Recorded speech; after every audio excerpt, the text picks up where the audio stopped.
구약 성경 말라기서 3장 1절에서 18절까지의 말씀입니다.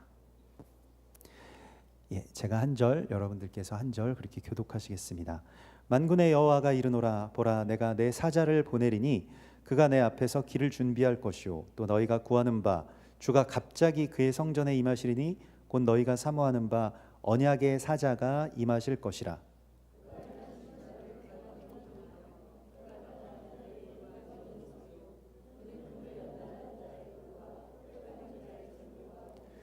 그가 은을 연단하여 깨끗하게 하는 자 같이 앉아서 레위 자손을 깨끗하게 하되 금, 은 같이 그들을 연단하리니 그들이 공의로운 제물을 나 여호와께 바칠 것이라.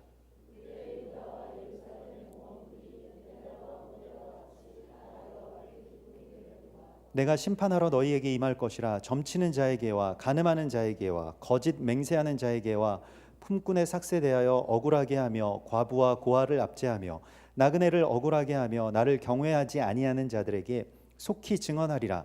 만군의 여호와가 말하였느니라.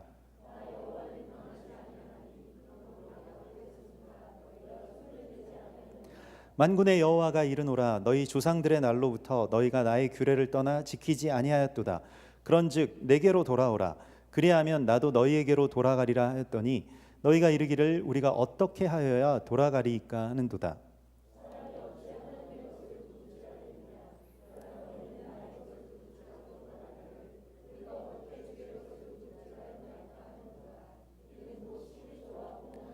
너희 곧 온 나라가 나의 것을 도둑질하였으므로 너희가 저주를 받았느니라.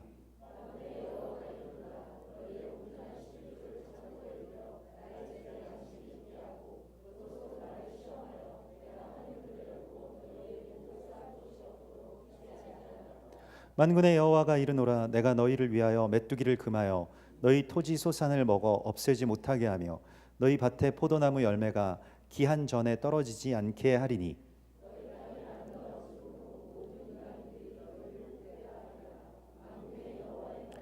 여호와가 이르노라, 너희가 완악한 말로 나를 대적하고도 이르기를 우리가 무슨 말로 주를 대적하였나이까 하는도다.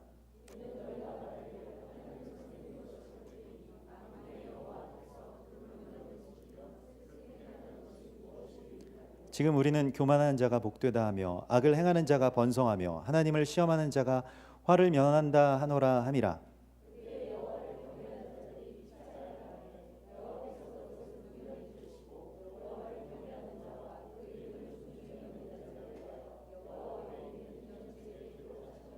만군의 여호와가 이르노라, 나는 내가 정한 날에 그들을 나의 특별한 소유로 삼을 것이요 또 사람이 자기를 섬기는 아들을 아낌같이 내가 그들을 아끼리니 그때 너희가 돌아와서 의인과 악인을 분별하고 하나님을 섬기는 자와 섬기지 아니하는 자를 분별하리라. 아멘. 우리 이 말라기서는 성경의 가장 마지막 책이죠. 저는 뭐 어릴 적에 성경 잘 모를 때에 말라기라고 하는 그 말이 구약 성경의 마지막에 있으니까 아마 뭘 하지 말라고 하시는 말씀이 많이 들어가 있나 보다 이렇게 생각을 했어요. 지금도 그렇게 생각하시는 분들 혹시 있을지 모르겠는데, 그래서 구약은 뭘 하지 말아라 뭐 이런 그런 뜻이 아닐까 뭐 이런 짐작을 했었죠. 성경 잘 모를 때에는 또 뭐 6월절은 6월달에 있고 오순절은 5월달에 있고 뭐 이런 식으로 이제 그냥 짐작으로 잘 알아보지 않고 잘 공부하지 않고 짐작으로 이렇게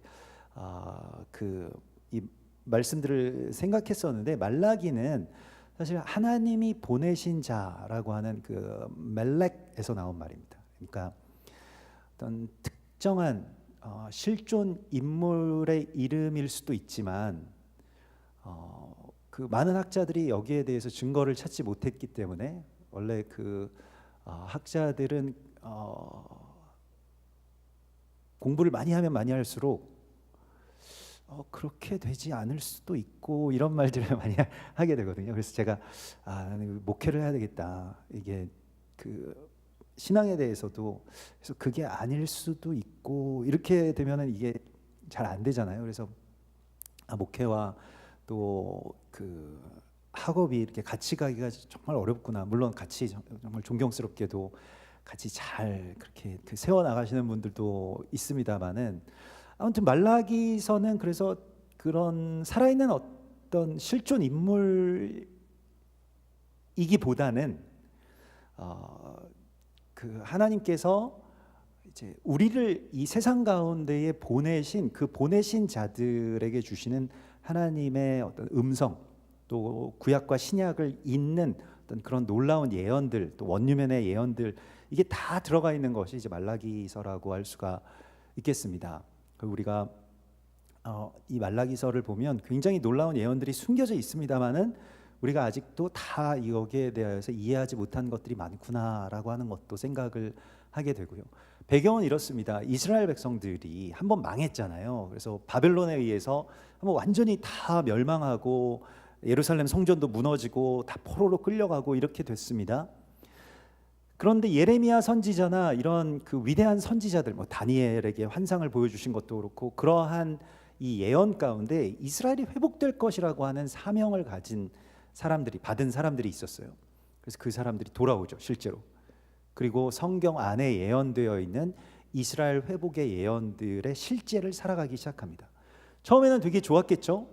또 처음에는 힘도 났습니다. 그리고 사명 안에 있기 때문에 뭐 어려움이나 두려움들도 이제 이기면서 느헤미야와 같이 그렇게 와서 같이 성전을 재건했습니다. 근데 재건하고 이제 또 한 세대가 이제 흐르고 좀 어느 정도 시간이 흘렀어요. 근데 그때의 사람들의 삶은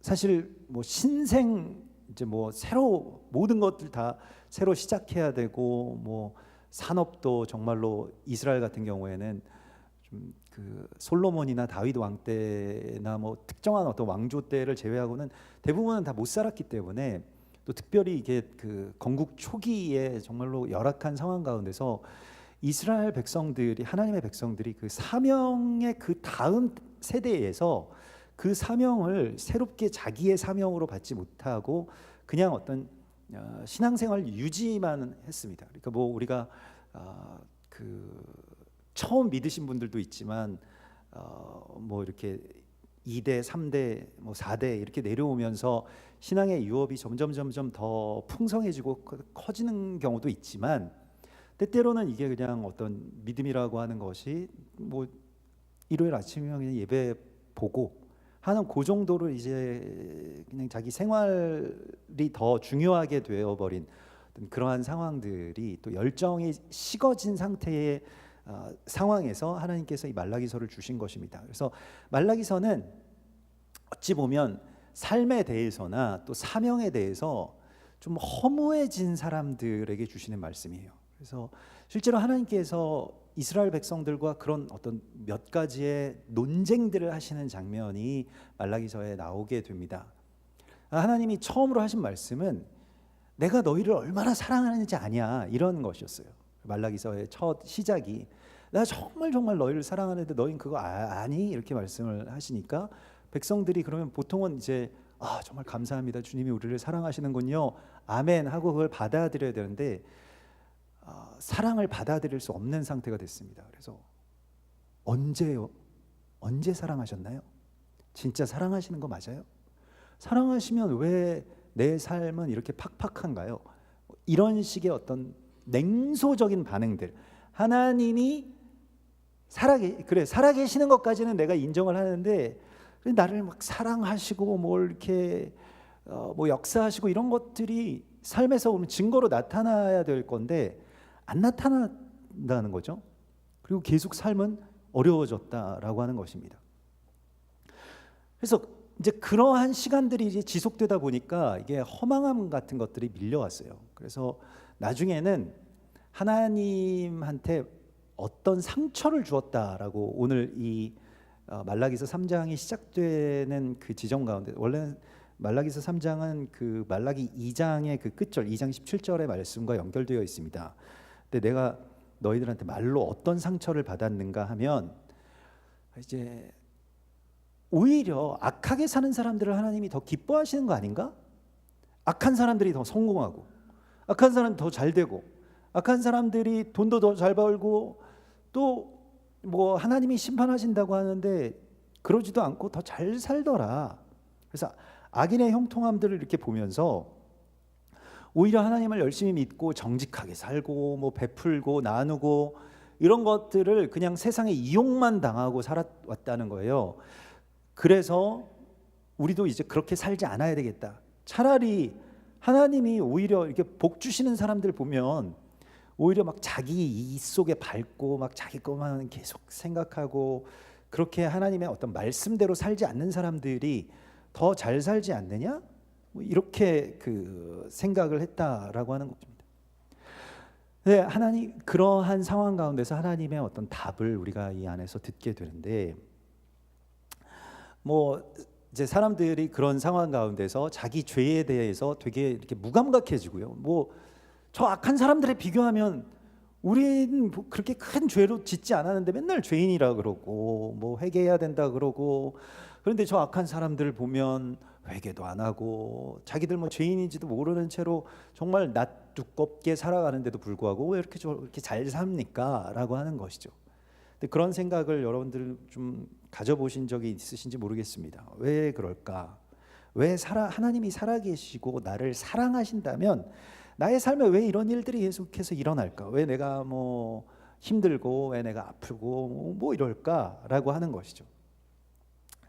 근데 아직까지는 이제 성전이 있고요. 예배가 드려지고 있습니다. 마찬가지로 우리도 아직까지 예배를 드리고 있고 또 뭐 주일 출석하는 교회가 있고 뭐 이런 정도의 어떤 상황이랑 꼭 같아요. 그러니까 현대 크리스천들과 지금 말라기서에서 하나님께서 말씀하시고자 하는 그 하나님의 백성들의 상태는 거의 유사합니다.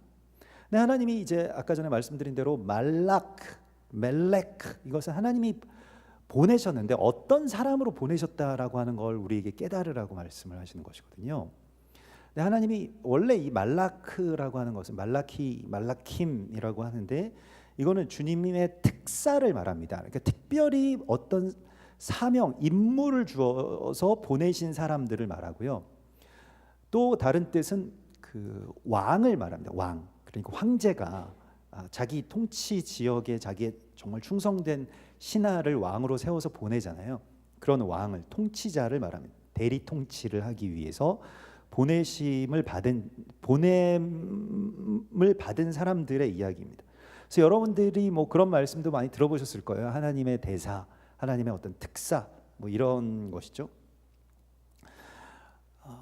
그래서 하나님의 어떤 특사라고 하는 것에 대한 사명과 내 삶이 지금 연결되어 있고 그게 아주 조화롭게 일치되어 있는가라고 하는 것을 다시 한번 생각해 보라고 말씀을 하시고 있습니다.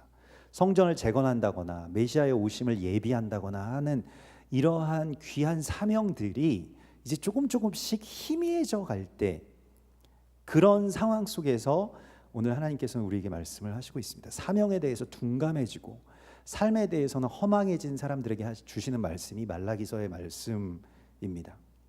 실은 우리가 뭐 어제도 잠깐 나눴습니다만은 그 살아가는 것에 대한 이유가 점점 이제 찾기가 어려워지고 존재의 가치가 비루해지죠.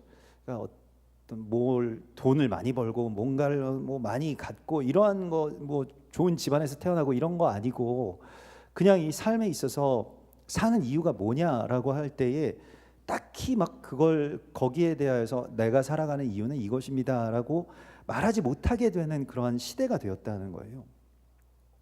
그러면서 말로 이제 하나님을 괴롭게 하는 이런 일들이 일어나고, 실제로는 우리가 정말 거룩한 하나님의 사람들로서 이 세상에서 말씀을 지키면서 살아가는 모습이 세상 가운데 하나님의 살아계심의 증거가 되어야 되는데, 그렇게 살지 않아야 되겠다라고 사람들이 생각을 하기 시작했다는 것이죠.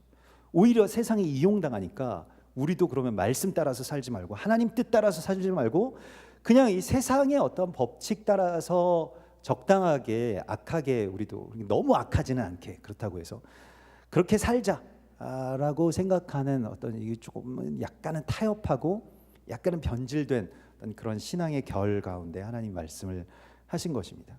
사실 문제는 여기서부터 발생이 되는 것인데요. 하나님께서는 우리를 이 세상 가운데 보내실 때 양을 이리 가운데 보내신다라고 말씀을 하시죠. 양이 이리 가운데 보내줘서 양이 할 수 있는 일은 이리를 이기는 게 아니고 이리에게 삼켜지는 것입니다. 그런데 그 이 양을 먹은 이리들이 조금씩 이제 변화되게 되는 것이죠. 이게 우리가 세상을 변화시키는 어떤 방법으로 하나님께서 택하신 전략인데요. 그런데 우리가 그 전략을 수정해서 우리가 이 이리들을 다 정복해 버려야 되겠다.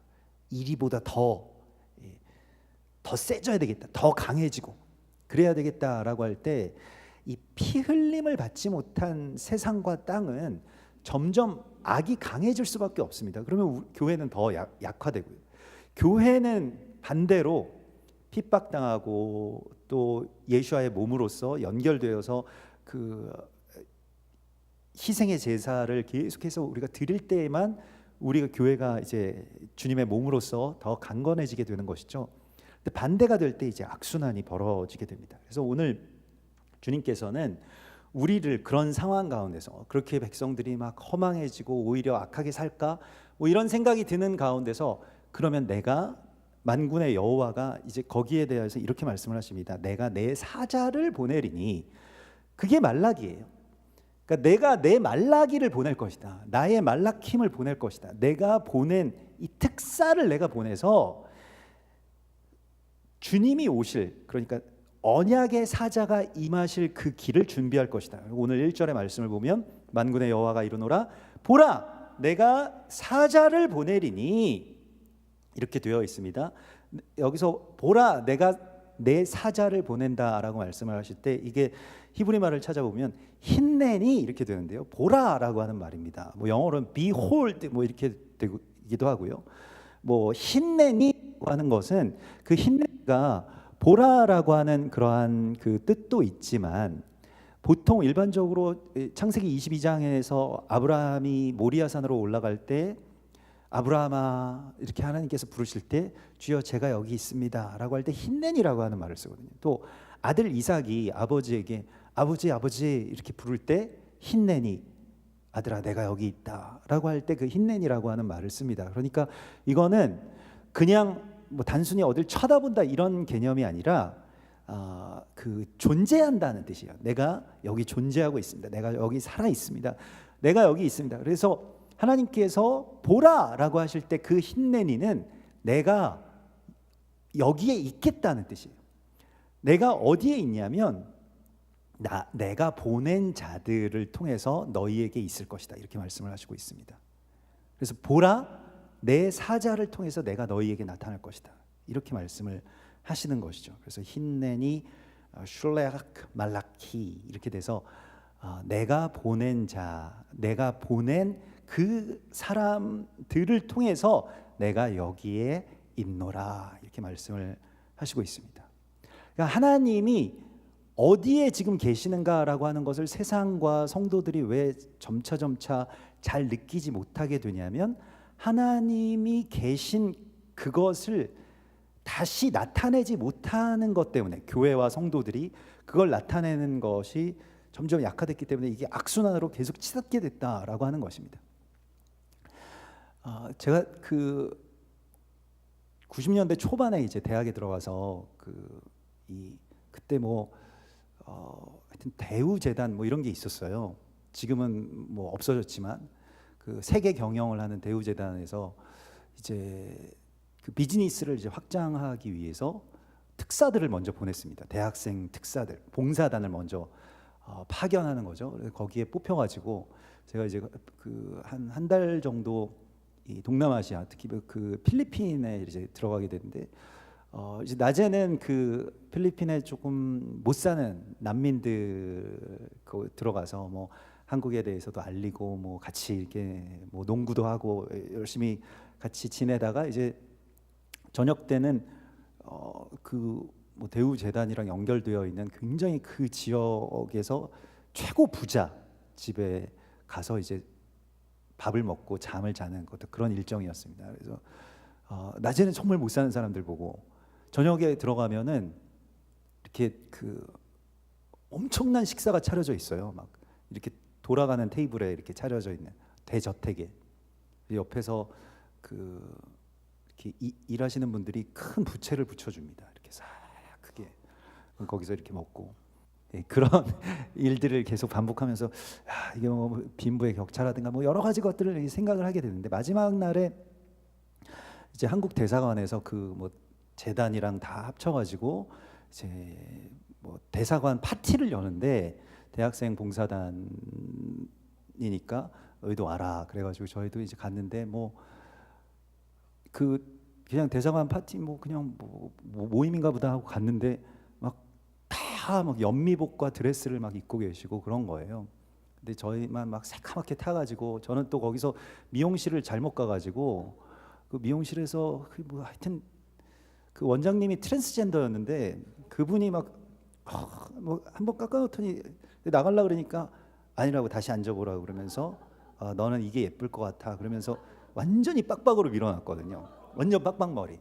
완전 빡빡머리에다가 막 얼굴은 시커멓죠. 이러니까 그 필리핀 대사 그분이 저희를 물끄러미 보시더라고요. 얘네를 들여보내야 되나 말아야 되나 그러시더니 그래서 뭐 자초지종을 설명드리고 막 머리도 여기 와서 막 이렇게 깎였습니다. 뭐 이러면서 이제 뭐 어떻게 가서 들어갔는데, 이제 이 대사 사모님이 막 이렇게 그 드레스를 화려하게 입으시고 저희한테 뭐 이런 말씀하시더라고요. 이것도 되게 힘들어요. 맨날 드레스 입는 것도 너무너무 힘들다고. 근데 어떡하겠어요.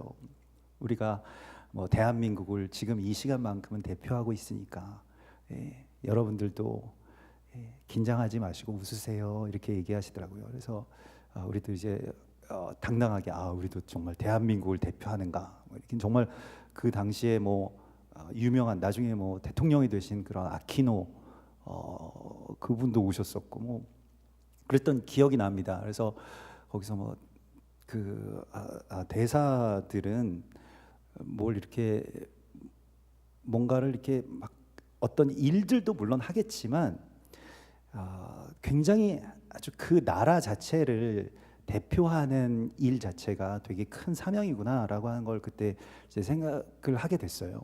근데 뭐 나중에 이제 뭐 하나님의 대사라고 하는 그런 이 책도 김희중 그 중국 예전 대사 분께서 쓰신 그런 책도 있죠. 근데 제가 그래서 그분 그 집안에 제 후배가 시집을 가가지고 물어봤어요. 나중에 정말 그러시냐, 책에만 그런 거 아니냐 이렇게 물어봤는데, 정말 아버님이 너무 맨날 기도하시고 신앙이 너무 좋으시다는 거예요. 그래서 진짜구나 그때 이제 그렇게 알았는데, 우리가 지금 이 세상 가운데 그 힘낸 이로서 내가 여기 있노라라고 하는 그 뭐 영어로는 이제 그 represent라고 하죠. 그래서 present 그 존재를 우리가 다시 이 세상 가운데 드러내야 되는데, 하나님의 존재하심이 세상에 느껴지게 하는 것에 대해서는 그게 우리가 그 사명을 갖고 있다는 것입니다. 그래서 그 사명을 다시 회복하라라고 하는 것이 오늘 말라기 3장의 말씀이고, 실은 그것이 성령에서 우리를 파송하신, 우리가 이 세상을 살아가야 될 이유라고 말씀을 하시고 있습니다.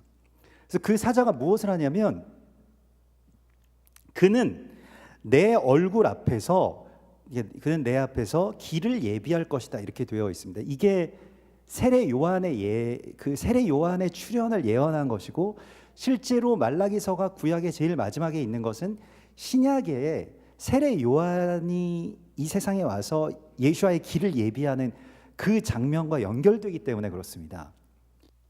뭐 연대적으로 따져보자면 말라기서가 맨 마지막에 기록된 것도 아니에요, 구약에 있어서. 그렇지만은 말라기서가 가장 마지막 구약의 그 39권 가운데 가장 마지막 이게 위치에 있는 것은 그것 때문입니다. 언약이 연속되기 때문에 그렇죠.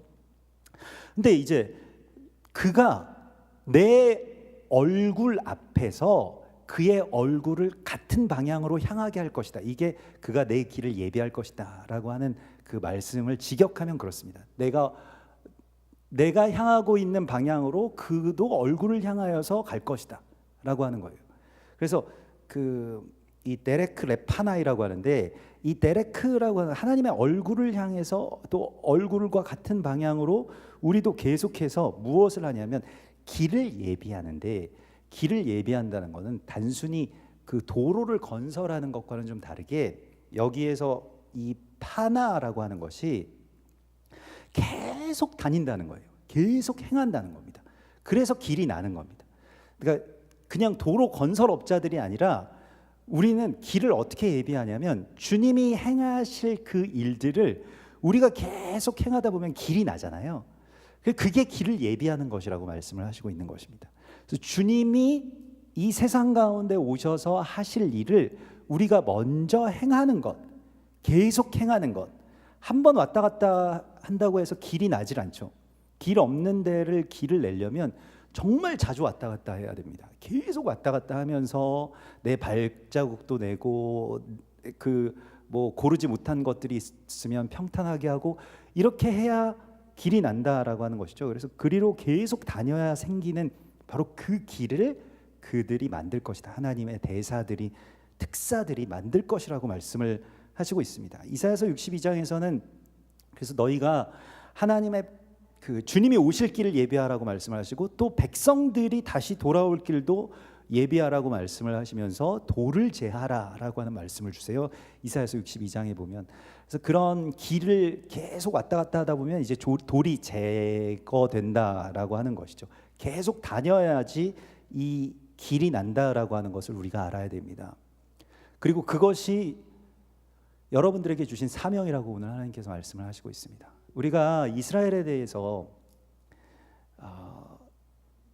길을 조금씩 낸 거잖아요. 마치 막 터널 뚫는 것처럼 여러분들도 삶에 있어서 신앙에 있어서 또 우리 교회에 같이 그 조금씩 정말 뭐 하루에 몇 센치씩 가는 것처럼 그렇게 길을 내고 길을 이제 예비하게 되면 사람들이 이제 들어오게 된다라고 하는 것이죠.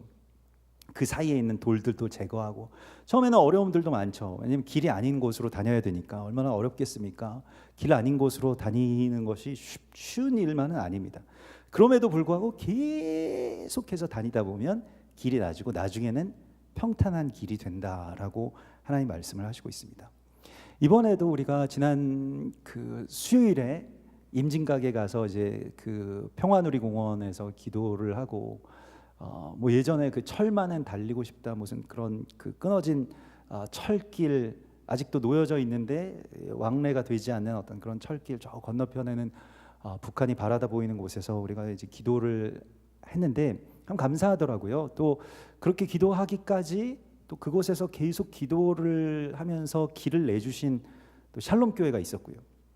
그 샬롬 교회 그 최영도 목사님 또 미쯔오 사모님이 특별히 북한을 위해서 우리 일본인으로서 기도하라고 하는 마음을 주셔서 통일을 위해서 기도하기 위해서 그곳에 매달 가셨었다는 거예요. 그날 또 정말 영적인 싸움이 되게 심했는데 이제 막 사모님 입원하시고 그래서 이 사모님 못 오셨어요 그날. 그래서 뭐 갑자기 막 구토 증세가 나고 그날 아침에 그러셔가지고 긴급하게 입원하시고 목사님하고 그 아들만 데리고 이제 오셨더라고요. 그래서 근데 뭐 이제 기도 잘 마치고 또 뭐 다음 날 이제 또 퇴원하셨다라고는 이제 얘기를 전해 들었습니다. 그렇지만은 이제 그러한 가운데 또 우리가 그때 세 개 교회가 연합했잖아요. 우리 한세사랑 교회 있고 그게 그 앞에서 계속 기도했던 샬롬 교회 있고 그리고 또 시온의 대로 교회라고 하는 그 박이준 목사님 또 그 최영준 사모님 그 두 분이 이제 이스라엘과 북한을 품고 또 기도하시다가 개척하라는 마음을 주셔서 이제 파주 쪽에 문산 쪽에 이제 개척하신 그런 개척한 지 몇 달 안 되신 그런 목사님이었어요. 그래서 근데 교회 시온의 대로라고 하는 그런 교회 기도의 집에 계시다고 그래서 그날 만나서 여러분들 그 헌금하신 그 절기 헌금을 저희가 지난 오순절 절기 헌금을 계속 간직하고 있다가 그쪽으로 이렇게 이제 전달해 드렸습니다. 하나님께서 그쪽 이제 북한, 이스라엘 품고 또 같이 세워지는 그런 교회들을 섬기라고 하는 그런 마음들을 모아 주셔가지고 그래서 그쪽에다가 이렇게 전달해 드렸는데 목사님 그 네 분을 보니까 정말 그 예전 생각이 되게 많이 나더라고요. 그래서 10년 전에 그래서 어떻게 예배드리고 계십니까? 이렇게 여쭤봤더니 예전 우리랑 똑같아요. 그러니까 뭐 사모님이랑 목사님이 가정에서 이제 매일 3번씩 기도하고 예배를 드리고 계시다는 거예요. 그래서 그러면서 뭐 우리 교회 그 얘기도 많이 듣고 또 예배도 많이 이렇게 그 함께 그렇게 그 같이 보시면서 이렇게 많이 이렇게 여러분들이나 또 우리 한세사람 교회를 이렇게 또 앞서서 그래도 10년 전에 먼저 가신 그 길들이 있으니까 저희도 따라갑니다. 뭐 이런 말씀을 하셔서 너무 감사하고 또 감격이 되더라고요.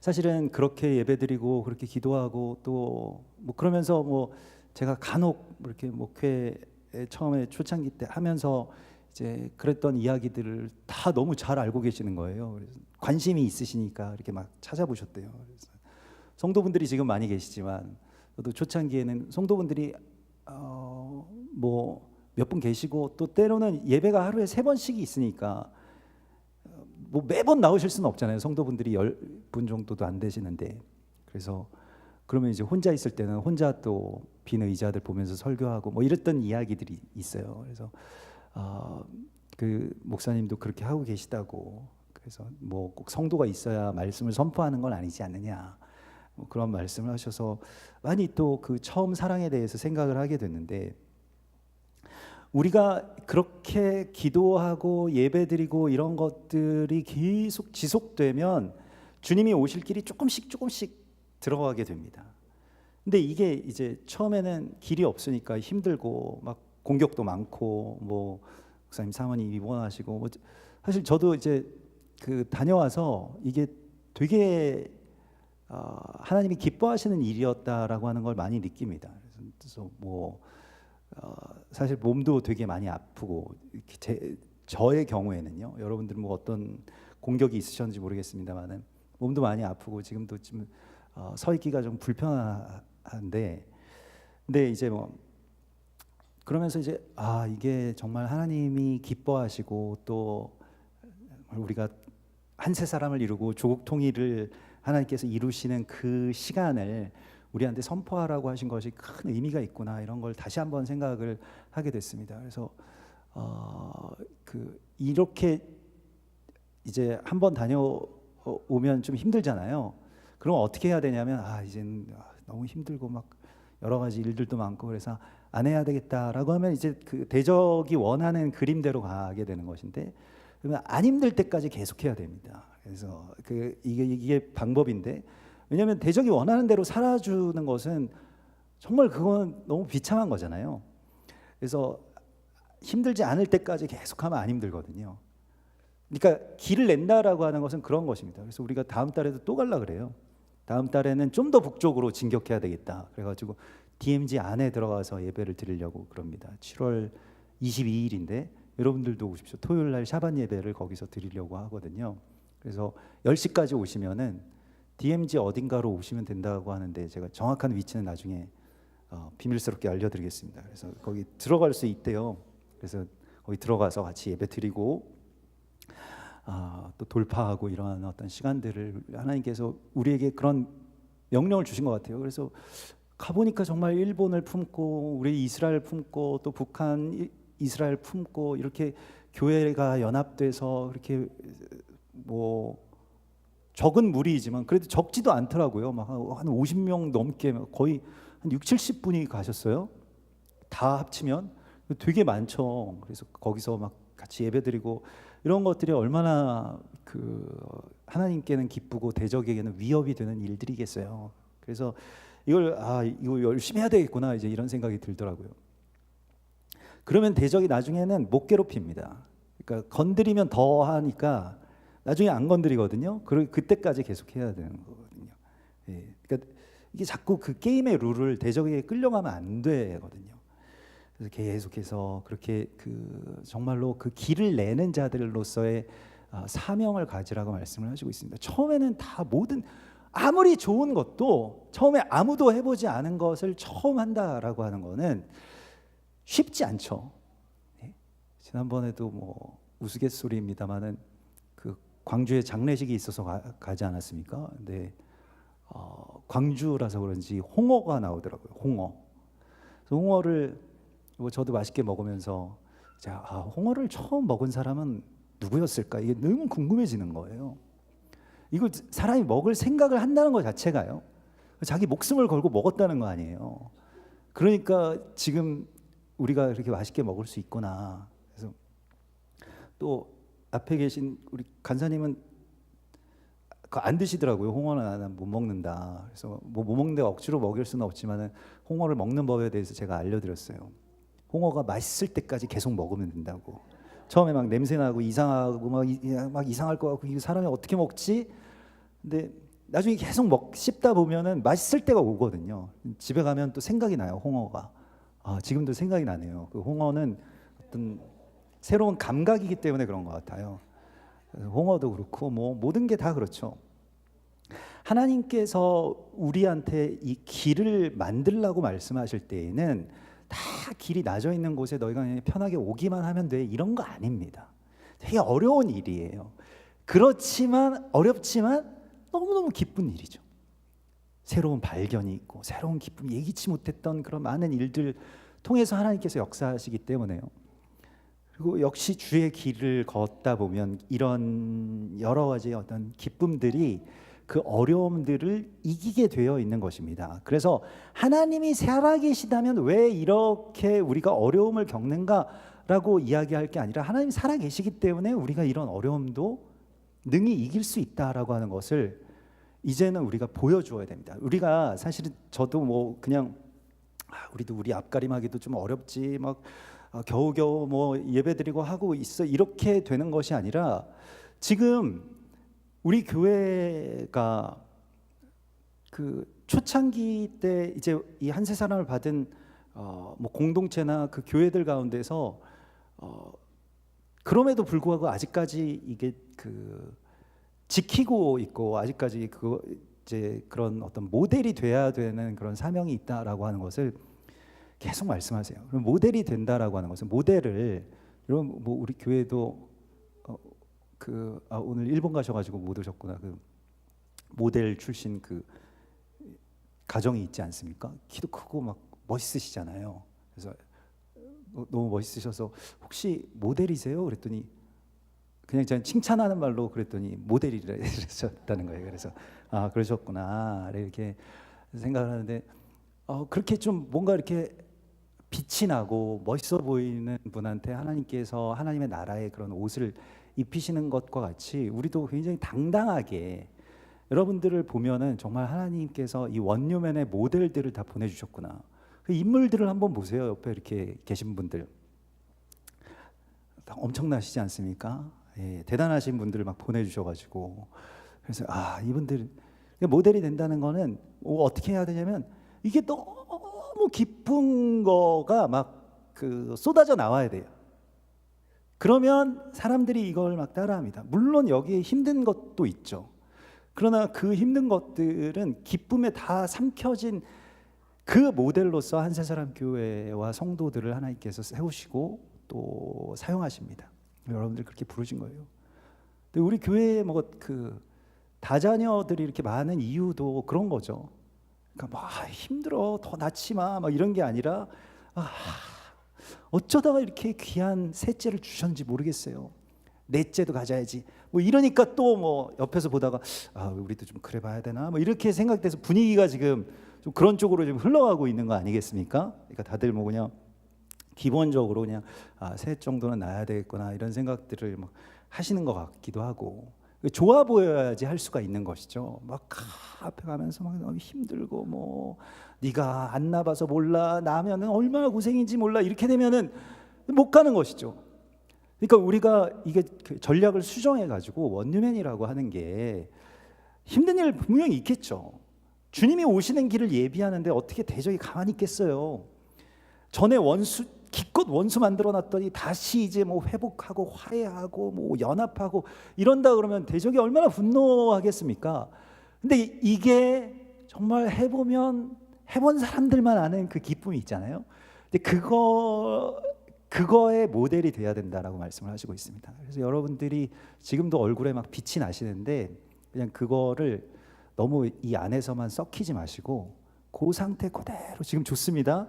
지금 아주 딱 좋으세요. 그러니까 그 상태 그대로 나가셔가지고 얼마나 좋은지 몰라.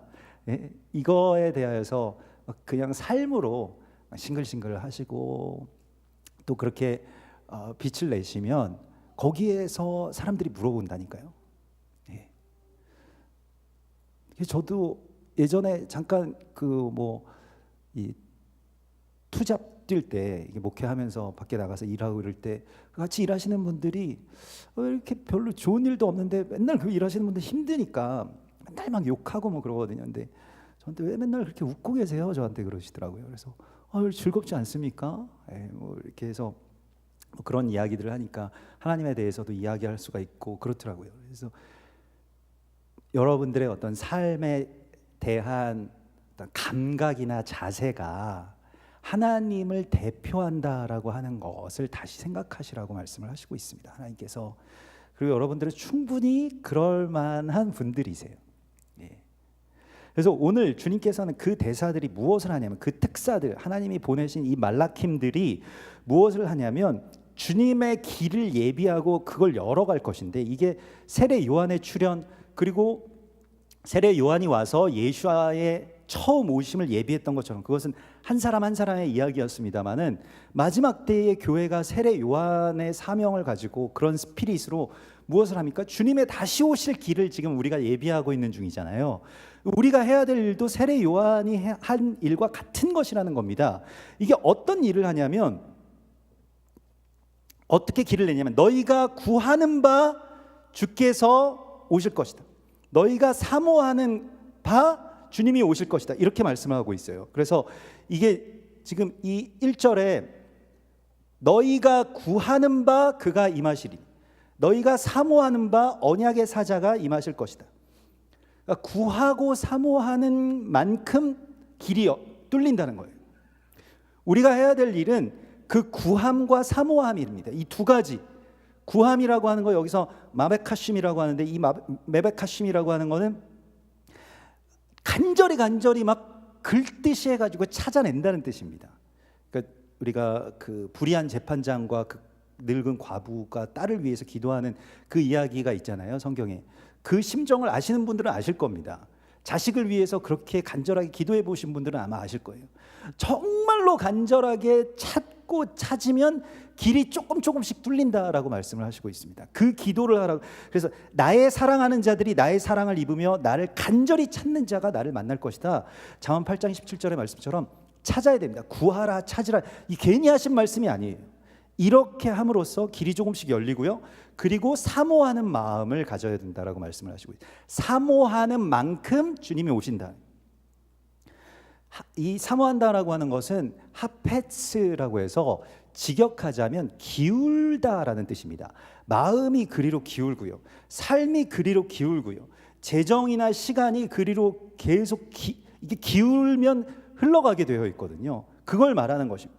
그래서 성경에서 예수님께서도 말씀하신 것과 같이 마태복음 6장에서 너의 보물이 있는 곳에 내 마음이 있다라고 말씀을 하신 것은 다 어디에 내가 기울어져 있는지를 말씀을 하시고 있는 거예요. 그게 예배입니다. 내 마음이 기울어져 있는 것. 그런데 그 마음이 기울어지기 위해서 그럼 뭘 해야 되느냐? 마태복음 6장에서 그래서 내 보물이 있는 곳에 내 마음이 있느니라라고 말씀을 하시면서, 그래서 뭐 돈을 제대로 써라 이런 말씀을 하시기보다 그 근원, 그러면 마음이 기울어야 되겠는데 그 근원에서 우리가 해야 될 일이 무엇이냐? 눈은 온 몸을 밝히는 등불이니, 눈이 성하면 온 몸이 밝은 것이라. 그래서 보는 것, 내가 뭘 보느냐에 따라서 마음이 움직인다는 거예요. 그래서 지금 이 시각을 빼앗는 이 시대가 너무너무 우리가 이 격전지가 되는 이유가 우리가 보는 걸 빼앗아 간다니까요. 우리 아이들이 보는 걸 빼앗아 가요. 계속 그걸 보면 어떻게 되겠습니까? 그럼 그리로 마음이 기울고, 마음은 기우는데 삶은 거길로 못 따라가게 되면 우울하고 분통 떠지고 허망해지고 뭐 이렇게 되는 것이죠. 그래서 마음이 기울어지기 위해서 시각을 다시 바로잡으라고 말씀을 하시고 있습니다. 다시 시선을 하나님께로 돌리는 거예요.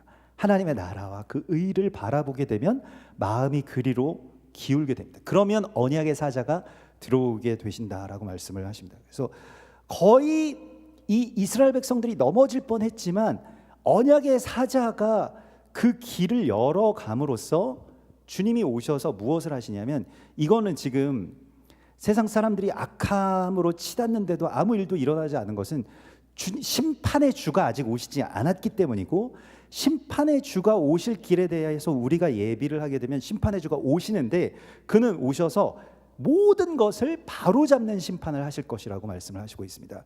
이게 심판은 대적에겐 두려운 것이지만, 여러분들도 그런 경험이 있으신지 모르겠습니다. 공부를 정말 열심히 했는데 시험이 취소되면 그게 되게 막 아쉽고 막 그렇잖아요.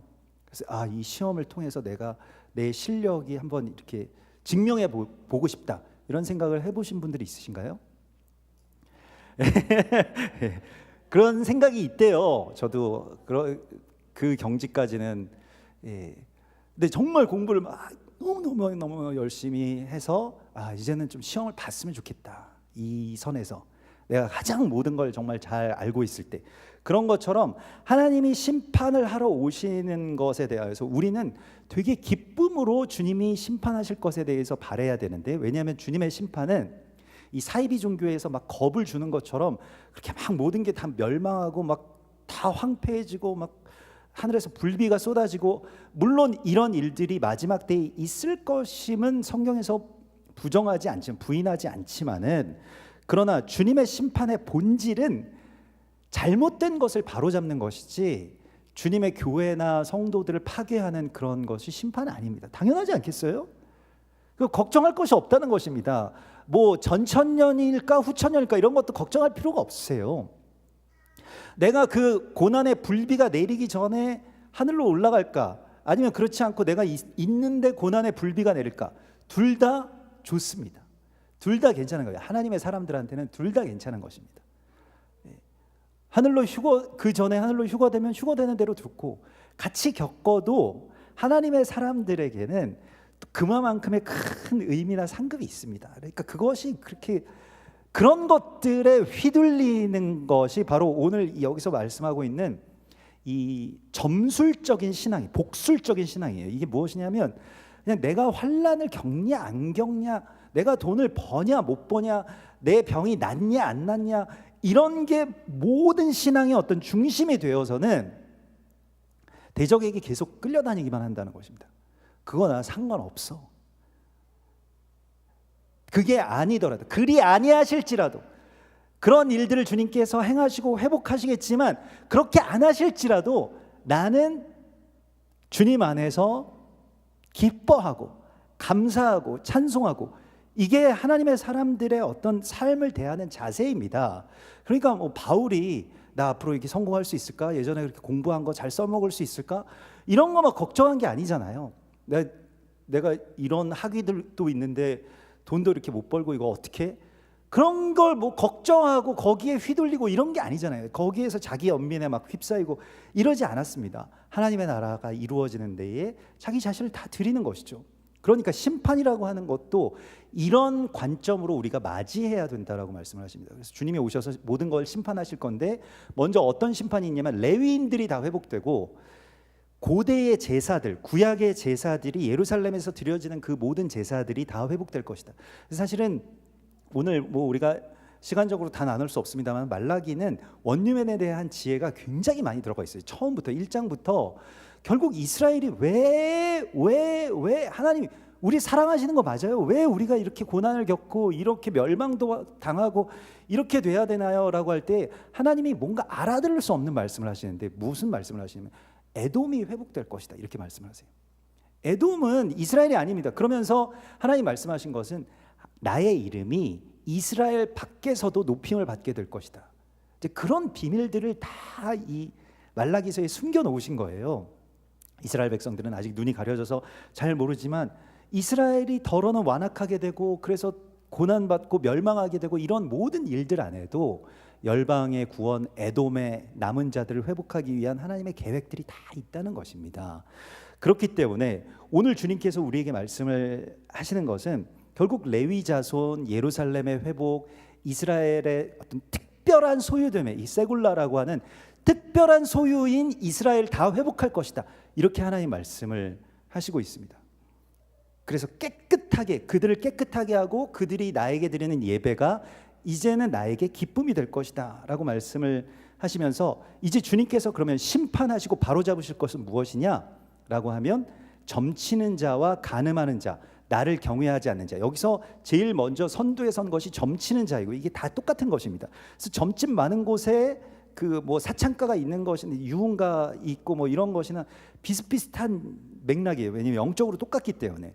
무엇이냐면 결국 우리의 어떤 신앙이나 믿음이나 기도나 어떤 그 예배를 나의 어떤 문제를 해결하고 나의 유익, 나 어떤 사람이랑 결혼하면 앞으로 잘 살까 이런 것들 있잖아요. 그 재미로라도 우리 청년들도 있으시고 청소년들도 있는데 재미로라도 그런 걸 보시면 안 됩니다. 왜냐하면 이게 점술이라고 하는 것은 일종의 보이스피싱 같아가지고 영적으로 굉장히 안 좋은 어떤 버튼을 누르는 거나 다름없어요. 성경에서 그렇게 어떤 저주들이 흘러오는 것이기 때문에. 근데 이게 복술적으로 그러니까 막 뭐 궁합 봐가지고 뭘 어떻게 뭐 부적 써가지고 이렇게 되는 것처럼 신앙까지도 이게 일종의 어떤 번영주의죠. 그러니까 예수 믿으니까 뭐 이런 좋은 회사에 취직하고 뭐 이렇게 사업이 잘 되고 이런 것들이죠. 이제 그게 하나님이 그런 일들을 일으키실 수도 있고 또 반대로 우리에게 고난을 주실 수도 있지만 그게 상관이 없는 경지에 가야만 우리가 늘 기뻐하고 하나님 예배할 수가 있게 됩니다. 하나님께서도 지금 우리를 그 단계로 부르시고 있거든요. 근데 계속 두려움과 또 결핍과 자기 연민과 이런 것들에 묶여 있으면 신앙이 어떻게 되냐면 마치 점치는 것과 같이 비슷하게 된다는 거예요. 그래서 여기서 기도해 봤는데 여기서 뭔가 좀 헌금도 하고 부적도 써봤는데 잘 안 되더라. 그러니까 저기 가면 더 용한 데로 가자. 뭐 이렇게 되어버린다라고 하는 것이죠. 그래서 성경에서는 이 점치는 자가 나에게 묻지 않고 나에게 구하지 않는 자는 하나님께서 정말로 그 싫어하시죠. 점치는 것을 가증하게 여기시는데 하나님께 간구하고 하나님께 매달리고 하나님께 더 간절하게 매달리는 그 하나님을 경외하는 것을 통해서 하나님께서는 하나님의 역사들을 우리를 통해서 이루신다고 말씀을 하시고 있습니다. 그래서 그런 것들이 나에게 아무 삶이나 신앙에 있어서 아무 위협이 되지 않는 그 단계로 빨리 빠져나오셔야 됩니다. 나 이렇게 되면 어떡하지? 저렇게 되면 어떡하지? 뭘 어떻게 하긴 어떻게 해요? 하나님의 영광이 드러나겠죠. 내가 잘 돼도 혹은 내가 고난을 받아서 십자가에서 피를 흘리더라도 그 모든 것을 통해서 하나님께서는 하나님을 이 세상 가운데 나타내실 것이기 때문에 우리에게는 다 좋은 일이라는 것입니다. 그래서 여러분들의 삶에 일어나는 여러 가지의 어떤 일들이 이제는 하나님이 살아계심의 증거라고 말씀을 하시고 있어요. 그게 때로는 고난이라고 할지라도 그거는 제일 좋은 겁니다. 그리스도 예수와의 남은 고난을 내 몸에 채우시겠다라고 하는 것은 교회가 완전히 그리스도 예수와 연합됐다라고 하는 것을 의미하거든요. 그래서 고난이 제거됐다라고 하는 것에 대하여서 기뻐하는 것이 아니라 때로 하나님께서 우리 가운데 주시는 이 모든 일들을 통해서 하나님은 결국 이제 하나님의 나라를 이루실 것인데 그래서 결과적으로는 여기에 이제 11조의 이야기가 나온 겁니다. 그래서 오늘 7절의 말씀을 보면 사람들이 이제 이 말씀을 들었을 때 그러면 우리는 어떻게 해야 회복될 수 있습니까? 무엇을 해야 우리는 회복될 수 있을까요? 우리 이 허망함에서 이 부패함에서 하나님 기뻐하시지 않는 그 자리에서 우리가 어떻게 돌이킬 수 있을까요? 라고 물었을 때에 이게 세례 요한에게 세례를 받으러 나왔던 사람들의 질문과 똑같아요. 우리 그러면 어떻게 해야 됩니까? 라고 할 때에 하나님께서 말씀하신 것은 너희의 온전한 11조를 창고에 들여 이렇게 말씀을 하신 것입니다. 11조가 무엇입니까? 이게 마세르라고 해서 11조는 10분의 1로 번역하는 것에 저는 동의하지 않는데 10개의 첫 머리라는 뜻입니다. 마세르라고 하는 것이 첫 번째 가장 우선적으로 삶에 있어서 재정이든 시간이든 마음이든 이 10분의 1 대표하는 이것을 가지고 그 10분의 2도 되고 10분의 3도 되고 5도 되고 10분의 10도 됩니다. 아무튼 이것을 가장 먼저 세우는데 11조라고 하는 것은 우리가 신명기서 12장이나 16장이나 민수기 18장에서 나오는 것처럼 11조는 너희에게 살라고 하신 그 성, 우리의 삶의 어떤 바운더리 안에서 어려운 사람들 있잖아요. 고아와 과부와 나그네들을 그들을 먹이는데 어느 수준까지 먹이냐면 그들이 정말 기뻐할 때까지 풍족하게 만족하고 기뻐하고 배불러 할 때까지 먹이라 라고 하는 게 11조입니다. 그 11조를 드리라고 말씀을 하시고 있어요.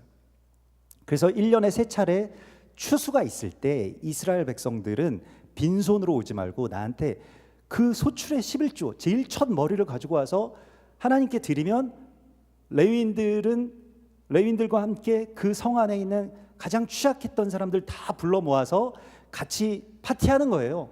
고기도 구워 먹고 맛있는 것도 먹고 요리해서 먹고 이렇게 해서 거기를 즐거워하게 하라. 이게 11조를 세우는 이야기입니다. 여러분, 삶이 왜 자꾸 비루해지고 허망해지냐면 내가 왜 살아야 되고 왜 성공해야 되고 왜 돈을 벌어야 되고 왜 공부해야 되고 왜 학교에 더 진학해야 되고 이런 것들을 잘 모르기 때문입니다. 근데 오늘 하나님께서는 우리에게 그냥 뭉뚱그려서 영적인 것이라고 말씀을 하시지 않고 11조를 회복해서 그 마아세르의 회복이 성 안에 있는 우리가 살고 있는 삶의 그 주변에 있는 많은 사람들에게 실제적인 도움이 되는 것, 실제적으로 이것이 재정이 교회에서 흘러가고 교회에서도 흘러가야 되는 게 11조에 11조를 드리고, 사실 사도들의 발 앞에 성도들이 그 자신들의 소유를 판 것을 가져가다 놓았을 때 사도들이 한 일은 그래 우리 사역에 쓰자 이게 아니었습니다. 그냥 전부를 그냥 다 또 가난한 자들에게 주변에 있는 부족한 자들에게 주었더라. 이 사도행전 4장 34절에 35절의 말씀이죠. 각 사람의 필요를 따라 또 나누어주고요. 성도들한테도 나눠주고 계속 그렇게 주었다라고 하는 것입니다. 이게 얼마나 기쁜 일이에요. 그러니까 이게 회복이 되면, 이 머리가 회복되면 나머지의 것들이 다 회복된다고 말씀을 하시고 있습니다. 그래서 이 지혜를, 성경에서 우리에게 정말 직접적으로 말씀하신 이 지혜를 우리가 놓쳐서는 안 됩니다. 세례 요한이 요단 강가에서 세례를 베풀면서 했던 그 회개의 내용도 바로 이것이었습니다. 삶의 11조를 드려라. 거기서 11조라고 언급되지는 않았습니다만은 두 벌의 옷 있는 자는 한 벌 팔아가지고 가난한 자들에게 나눠주고, 계속해서 누군가에게 피해를 주면서 내가 부를 쌓아왔던 사람들은 그걸 멈추고 그들에게 나눠주기 시작하는 것. 그래서 삶의 목적을 완전히 다시 재정립하는 것이 사실 11조의 회복입니다. 우리의 삶의 정렬이 여기에서부터 일어난다는 거예요. 물론 가장 먼저는 재정 혹은 시간, 마음이 기울어지는 것, 그것이 회복되기 전에 먼저 회복되어야 될 것은 우리 시각이 있죠. 눈이 회복되고 계속해서 그것을 구하고 바라고, 내가 계속 이 세상의 어떤 어쩌면 굉장히 쓰레기 같은 어떤 그 세상의 그런 가식적인 부귀영화가 아니라 하나님의 나라의 그 진짜를 바라볼 수 있는 이 눈으로 계속 그걸 바라볼 때 우리 마음도 그것으로 회복된다고 말씀하십니다. 여러분, 만일 우리의 삶이, 자신의 삶이 허망하다고 느껴지신다면 11조부터 회복하십시오. 이렇게 자기 어떤 가난함, 자기 연약함, 나는 좀 힘이 없는데, 나는 건강이 좀 약한데, 나중에 건강해지면, 이런 것이 아니라 그냥 삶에 있어서 뭔가 힘을 낼 수 있는 그 처음의 것을 계속 하나님을 향해서 또 이웃을 향해서 계속 나누기 시작하는 것부터 삶을 재정렬시키라고 말씀하시고 있습니다. 그러면 건강도 회복되고요, 사실 재정도 회복됩니다. 우리 교회의 이 재정 이런 것, 제가 얼마 전에 이렇게 교회의 어떤 재정들이 생각한 것보다 너무 하나님이 풍족하게 채워주셨더라고요. 그래서 예전에는 정말 100만 원만 좀 그래도 여유가 있으면 좋겠다, 이런 생각을 할 때가 있었는데, 하나님께서 우리가 계속 이 11조를 세워나가고 또 돕기 시작하고 이스라엘 향해서 계속 재정과 마음을 보내고, 이런 것들을 통해서 하나님이 이런 모든 것들을 다 바로잡아 주시고 또 온전케 하시는구나라고 하는 것을 실제적으로도 굉장히 많이 느낍니다. 그래서 여러분들도 삶에 있어서 오늘 주님이 우리에게 주시는 말씀은 하나님이 여러분들을 보내신 그 보내심의 뜻이 여러분들이 하나님의 특사로서 하나님 보내셨는데 그 보내신 이유 그대로를 살면 삶이 허망해지지 않는다라고 말씀을 하시고 있어요. 여러분들이 그런 사명을 받으신 분들입니다. 모든 것에, 모든 삶에, 내 마음이든 시간이든 열정이든 무엇이든 간에 모든 것의 첫 번째의 열매를 하나님께로 가지고 와서 주님께 이 10분의 1, 10분의 첫 머리를, 전체의 첫 머리를 하나님 앞에 드리고 이웃들에게 나누기 시작할 때 여러분들의 삶에는 새로운 단계가 열리게 될 것입니다. 이것을 주님께서 오늘 우리에게 약속하십니다.